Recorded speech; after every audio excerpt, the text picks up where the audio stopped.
running rainbow. My silly socks run off my feet, hiding under couch and seat. One is green and one is red. They play all day, then go to bed. They slide and spin across the floor, then sneak right out the bedroom door. They jump in drawers, they climb on chairs. They even hide beneath the stairs.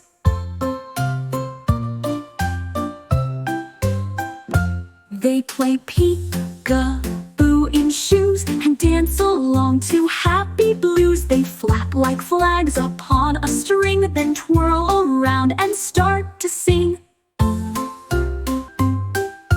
When the sun begins to set, they're not quite ready to rest just yet. They bounce upon my teddy bear and try to climb the rocking chair.